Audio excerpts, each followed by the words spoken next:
Guyana, Guyana, Guyana.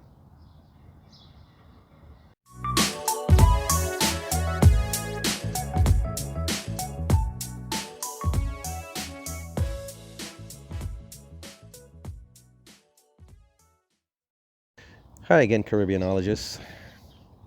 Um, I'm here to do a video today on, well, Guyana, as you can obviously see. And before I get started, I just want to point out that it's just a beautiful day here in the city. I'm sitting outside and doing this video today because if I stayed inside, um, my little boy would probably terrorize me and I would probably never get through with this video. So it's a beautiful, beautiful day here. One of the more beautiful days of the new year so far, considering all the death and madness that's going on around us right now. Anyway, I'm just going to enjoy this, and I really hope that this video is informative.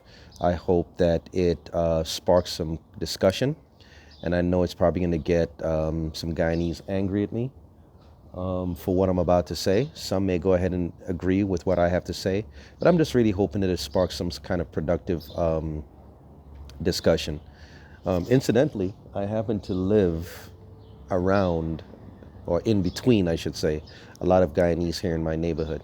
And if I didn't mention it before, my wife is actually from the country of Guyana, and it happens to be a country that I've visited 7 times. The 8th time would have been sometime this year, but again, we don't know what's going to be going on with this coronavirus situation. So sit tight. I really love the country. It's a place I've come to love so much, and I really hope we can still get the opportunity to go there, because every opportunity I get to go to Guyana, I am ready to hit a plane and I'm ready to get out of here. So we'll see what happens.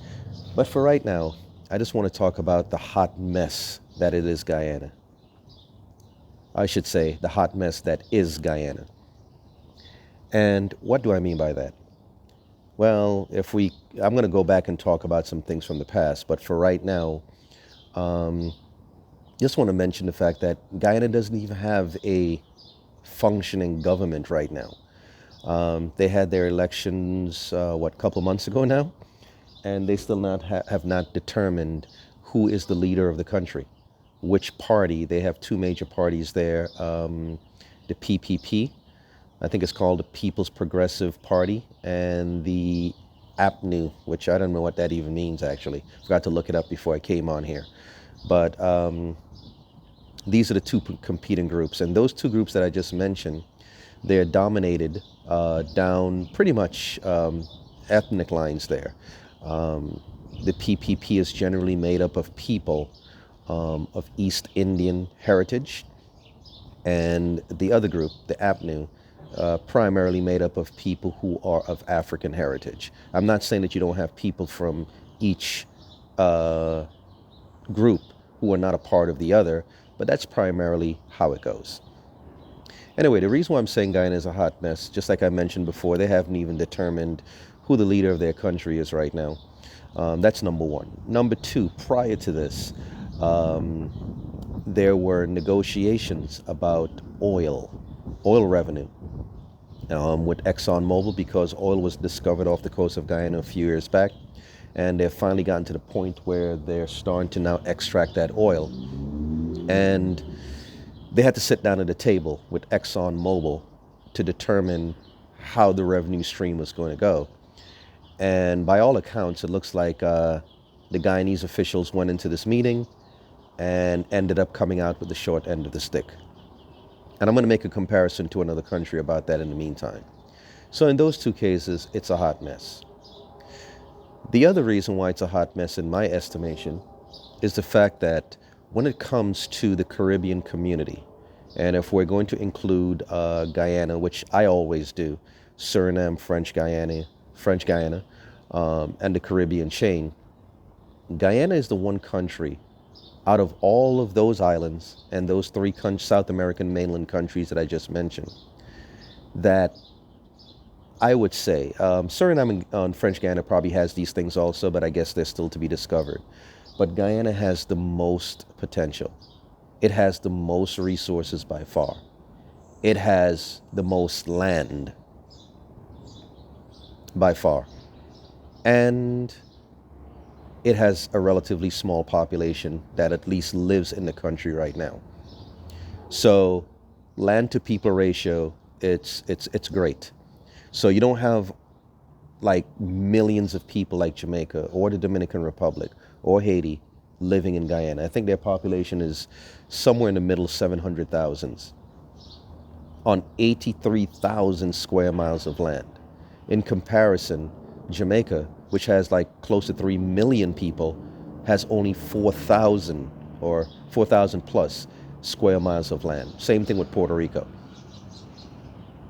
Guyana has 83,000 square miles of land, meaning that you can fit 20 Jamaicas into Guyana, or almost 2 Cubas into Guyana. So they have all the space and somewhat of a small population, and yet the country is also swimming in resources, literally in resources. But yet Guyana is often considered one of the poorer countries in the Western Hemisphere. Now when you go there, just like just about any place else, you see huge houses, you see mansions, you see beautiful neighborhoods, but then you could see where there's pockets of poverty in certain places. Guyana obviously is not the only place in the Caribbean like this, but this is what you see. I am not saying that Guyana is a place where everyone is on the streets begging. That definitely is not the case. There are people who live relatively well there, and the population, for the most part, is literate. So you don't have those type of issues. But why is Guyana in the state that it's in right now? There's a whole lot of contributing factors, and this is not a video that I am leaning on academics right now. It's not an academic video to break it down and give you all the finer points of why Guyana is in the position that it's in. But if I had to give some sort of a cursory explanation, it would go like this. Guyana was first spotted when it comes to Europeans by the Spaniards. The Spaniards never really took the place all that serious and kind of just went on to other things, which gave the Dutch an opportunity to move in. The Dutch moved in and they started setting up the colonization process of the land that would be called Guyana today. So fast forwarding it, eventually, somewhere in the 1800s, the land that we call Guyana today fell into the control of the British government. I'm just hoping the wind is not coming through and disturbing or distorting the sound. So let me just hold this a little closer. So the British eventually took over Guyana, and in doing so, they stayed under, I think Guyana stayed under the British flag. I'm not sure if it's the longest colonial power that had control over them. I don't know how long the Dutch, I think it was the Dutch who was probably there the longest, but in any event, the British took over. And the landmass, or that area, became known as British Guyana until 1966 or 63, one of the two, when it became Guyana. Anyway, when the Dutch came in, the Dutch met a coastline where they eventually set up what is known as Stabroek, a colony known as Stabroek, which today is basically Georgetown, Guyana. So when they moved downriver, because they were further up the river, the Essequibo River that is, or the Mazaruni River, where they had a fort there called Kike Overall, or Lookout I should say. They eventually moved down to the coastline, the Atlantic coastline, and found a place pretty much on the water. Just a lot of swamps and mangrove areas. Well, they wanted to set up their colony there, and what they basically did was the Dutch were masters at this, considering their own home country, the Netherlands. They were able to dredge up all the water and, reclaim some land and set up their colony down there. Now, in order to do this, they brought in enslaved Africans to help them out, to do whatever they were doing. So on the backs of enslaved Africans, free labor, They were able to dredge, build dams, dikes, back dams, and so forth to keep water out from both sides, from the Atlantic Ocean and also from the interior rains that will fall and would flood, the back ends and so forth, hence the back dams. This is what they did. Well, needless to say, when the British took over, the British also took over the enslaved population there. But then in 1834, the British brought slavery to an end in their empire. And when they did, the farmers who were living there, the planters, these rich, wealthy planters, complained and said, hey, British government, you just basically took away our workforce, our labor force. What are you going to do about it? Interestingly enough, the British government capitulated to these rich planters, these rich, wealthy planters who had a lot of influence in the British Parliament, namely one John Gladstone. And they capitulated to them and basically compensated them. So with these monies that these planters received, like John Gladstone, who was already a wealthy man anyway, so this was just piling on. The money he received in compensation was just basically gravy. So what he did was he hooked up with some of his buddies in the British Parliament, and at the time, India had come under British control. And they came up with this plan that, hey, look, you know what? There's a lot of people in India, lots of people, and lots of them are poor. And lots of them are probably looking for a better life, looking for more money, looking for new adventures. So they went over to India and they started an experiment where they took people from India and they brought them to the island of Mauritius in the Indian Ocean. They brought them over there to see how the plan would work out, bring them over there to work. Remember, there was no more African labor around. The Africans had pretty much walked off, most of them walked off the plantations and were like, hey, 300 years of this nonsense, we don't need this anymore. So the British, Gladstone and his buddies, brought over East Indians over to the island of Mauritius as an experiment. The experiment was a smashing success. So after it became a smashing success, they decided, hey, you know what? Let's go ahead and bring them over to a few of other British colonies. So they brought them to South Africa and eventually over to places like British Guyana, Trinidad, and a few other places in the British Caribbean. So after they brought them over, here is where a big problem came up. Remember, the Africans had now been freed from slavery. They now found themselves in a position where they were clamoring for compensation for 300 to 400 years of being enslaved, for the damage, for all that they went through. They wanted to go to the British government and say, hey, listen, we walked off the plantations. You guys have got to compensate us. You guys have got to set us up for the damage that you've done to us. We were giving our freedom, great, but we are walking off empty-handed. What are you going to do about this? So they had some leverage with the British government at the time. But now, with these new arrivals of East Indians coming into British Guyana to work, and here's a big difference. The East Indians who were coming in, they were not coming in as enslaved peoples. They did this more or less on their free will to get on the boats to come over to British Guyana. Of course, the British came and pitched a pipe dream to them, but they were not accosted, dragged off the land, kidnapped like the Africans were, and carted over onto the other side of the world in chains. They came more or less of their free will. Whether they understood what they were getting into, it's another story, but they came over on their free will. The other thing was they were able to come over with family members. They were able to come over and retain their religion, retain their family unit. The Africans didn't have that situation. They were just dragged over, family separated, and that was basically it. So when these new arrivals came in, they came in, I guess you can say, somewhat better equipped to deal with this new world that they were coming into. I wouldn't say that they were fully equipped, but they were better equipped. You know, they could still have their families with them. They could still hold on to their religious practices, their religions. The Africans already didn't have that situation when they were brought over. So with these new arrivals, when they came in, it helped to take away the leverage that the Africans had. Because now the British are like, hey, Africans, we don't need to give you jack whatever, because we have workers to fill the spots that you're deciding to leave. So the British brought in these East Indians and dispersed them amongst the various plantations that were still in British Guyana.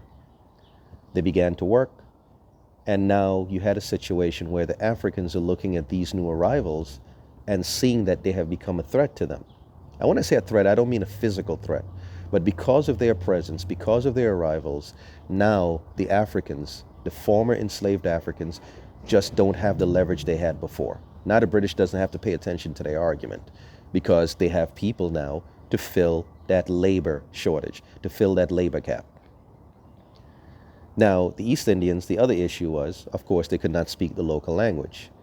The Africans at this point, a lot of them were probably already able to speak the English language, since they were enslaved for 300 years there in British Guyana, or Dutch, or I'm at this point English, So they're there, and the East Indians come in, can't really speak the language, pretty much stay to themselves. And you generally know how it is with human beings. You look over and you see someone who doesn't look like you, who doesn't talk like you, who's not a part of your tribe. There's this automatic level of suspicion. So the East Indians, for all we know, pretty much stayed to themselves. The Africans pretty much stayed to themselves, eyeing each other with suspicion. And I don't think either one of them was looking and saying, we have a common, I don't know if I should use the word enemy, but we have a common, I guess I can say enemy here, and that is the British government. And the British more or less used this division, used these differences to exploit them against each other. And Europeans were famous for doing this, the divide and conquer type of thing, where they would go into a country, or they would go into a place and favor one group over the other. So you could say that the East Indians, basically had a platform to where they could progress and move faster up in life than the Africans did. Not to mention, the British also brought in the Portuguese, who came in, who, because of their strategic location for where their country was, had always been pretty versed at commerce. Remember, Portugal was the first European country to travel beyond the European borders and go all the way around Africa and make it all the way to the Far East. So they were already, pretty good at what they do in terms of business. So the bottom rung of all these groups were basically the Africans. They came the furthest away from everything that was dear to them. They went through the most. They were the most oppressed, the most exploited, and the least equipped to handle this brave new world that they were going out into. So this tension between these two major groups, the Africans, or those of African descent, and the East Indians, trickled over into the 1900s. So by the time British Guyana was on the verge of independence, you had one person, Chetty Jagan, who was of East Indian descent, and you had Forbes Burnham, who would have been of African descent. And these are your two major players as British Guyana is on the verge of independence to become Guyana. Needless to say, the British government and the US government involved themselves in the politics as they did in many other places, and they more or less derailed the whole trajectory of what was going on, because it looks like Chetty Jagan was going to be the clear-cut leader of this new country that was going to be called Guyana. They derailed the process, interfered themselves in it, because I guess they preferred Forbes Burnham, who they thought was the lesser of the two evils, so to speak. And what I mean by that, they viewed Chetty Jagan as a communist sympathizer, because Chetty Jagan, his education took place in the former Soviet Union. I forgot what country it is today, but that's where his education took place. So they viewed him with suspicion that he was going to probably lead Guyana down a communist path, and they weren't having that. So as a result, they undermined him, undermined everything that went on down there, and pushed Forbes Burnham to become the new leader of Guyana, and that turned out to be the case. So when this took place, when Chetty Jagan was undermined, there was a huge 80-day strike that was set off. People will tell you that was most likely set off by the U.S. CIA. And this whole thing was to undermine Chetty Jagan. And during this time, the racial divisions really reared its ugly head. And I think there were a few deaths, but the country was more or less in a state, an unstable state for about 80 some odd days. But it fulfilled its objective, which was to undermine Chetty Jagan and also allow the racial tensions to bubble to the top and create all sorts of problems. So right off the bat, the new country was formed more or less along these racial lines. And ever since that time, up to the present time, whenever Guyana has elections, it pretty much comes down straight down the middle across racial lines. And it creates all types of tension, which leads to the situation right now where the discovery of oil, which you think would be a good thing, or the resources, which you think would be a good thing, you would think that would be like, wow, we're now going to just jump right ahead of everyone, get to the head of the line, and be a leading power here in the Caribbean region. And right now, it looks like that's not going to be the case. Not only that, not only the whole racial thing, but there's been so much corruption along the way and so much incompetence. So the full potential that Guyana can have has not been realized. And right now, it looks like it's not going to be realized anytime soon. Because what is happening is that one group is looking at the other group and realizing that oil can make them very rich. And with the corruption out there, everybody wants to go ahead and try to line their pockets instead of looking out for the well-being of everybody else. So one group is looking at the other group and saying, hey, you know what? If that group ends up in power, they're going to take that oil revenue and enrich themselves and enrich their side of the racial divide. And so they're just looking at each other right now. So there's this jostling for power because the belief is whoever can control it will be able to benefit their people on the side of the racial divide. Now compare Guyana to a place like Botswana. Botswana is, of course, larger than Guyana, and Botswana is in Africa, South Central Africa. It has more people in Guyana, but I wouldn't say significantly much more. I want to say significantly much more.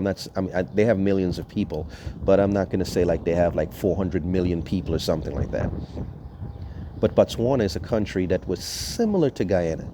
But the one big difference is that Guyana was colonized by the British, by the Dutch, for a short time the French, whereby Botswana ended up as a protectorate under the British flag. So that's probably a huge difference there. So Guyana went through a whole lot of nonsense and exploitation for 300 years, where Botswana did not exactly go through that.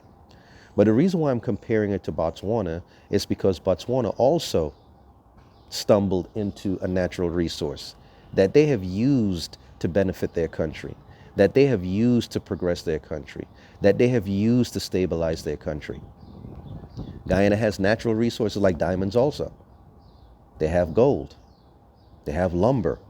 Lots of other resources out there like the stuff that you make aluminum with. I can't think of it right now. Bauxite. And now they have oil.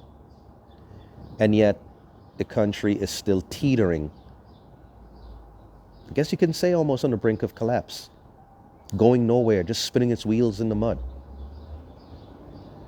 I do remember that one of the things that the Botswana leader did, he went into negotiations when it came to diamonds with the De Beers company, which I guess is the largest diamond producer in the world.